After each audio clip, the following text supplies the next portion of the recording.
Hello everyone, म आज बनाउन गइरहेको छु बटर मसरुम मसाला। मसरुम बटर मसाला मैले हिजो भनेको थिएँ हैन। त्यसको लागि मैले मसरुम धोएर रेडी गरेको छु। अनि यहाँ काजु, आलमन्ड अनि नर्मल बदामलाई ग्राइन्ड गरेर पाउडर बनाएर राखेको छु। अनि यो चाहिँ हो तपाईको प्याज टमाटरको उयो पेस्ट, जिन्जर गार्लिक पेस्ट। के चाहिन्छ सामानहरु त्यो भनिदिएको ल। गरम मसाला, तेज पत्ता, अमुल बटर, खासमा यो किसमिस छैन भने चिनी हाल्दा पनि हुन्छ। नुन, हल्दी, रङ खोर्सानी, जिरा धनिया पाउडर। अब तेल हिट गरेर यसमा खासमा जिरा पड्काउनु पर्थ्यो, गोटा जिरा, तर मेरोमा छैन गोटा जिरा। बेसी हाल्नुपर्छ तेल, किनभने यस्तो अलिकति स्पाइसी नै हुन्छ नि त यो कुरा चाहिँ हो।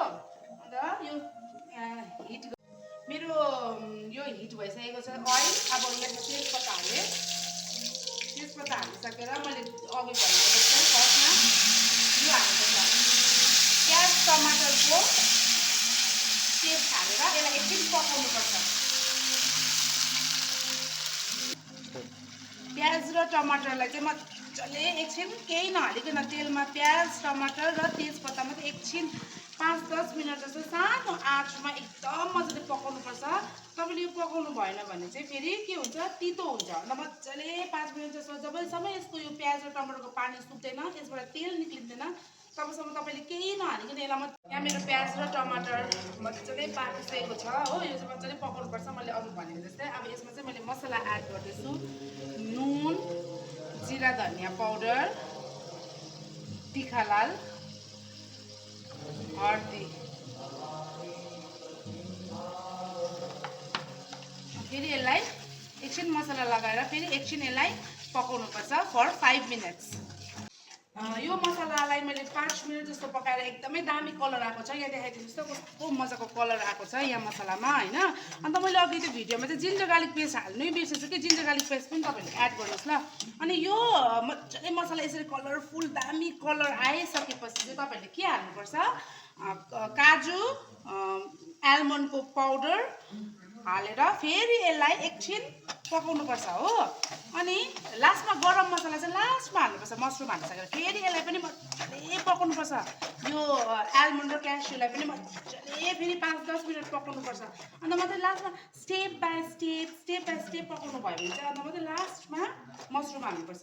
अनि मेरो क्यामेराको पछि चाहिँ मेरो एकदमै सपोर्टिङ हस्बेन्ड हुनुहुन्छ, जसले चाहिँ मलाई एकदमै साथ दिनुहुन्छ भिडियो बनाउनुमा, जे गर्नु पनि हैन। Thank you so much. मैले त्यो काजु बदामहरूलाई मजाले पकाएर मसरुम हालिसकेको छु। अब यो मसरुमबाट चाहिँ मजाले पानी निक्लिन्छ, त्यही पानीलाई छोप्दै पकाउँदै गर्नुपर्छ। अनि तपाईँले यो किसमिस हाल्नुहुन्छ, किसमिस छैन भने किसमिसको जग्गामा अलिकति पिन्च अफ चिनी पनि हाल्नु सक्नुहुन्छ।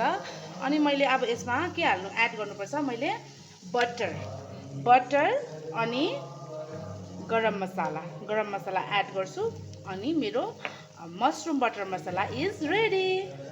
मेरो डिलिसियस मसरुम बटर मसाला रेडी भइसक्यो। यस्तै प्रकारले तपाईँहरूले सेम प्रोसेसमा चिकन बटर मसाला पनि बनाउन सक्नुहुन्छ हैन।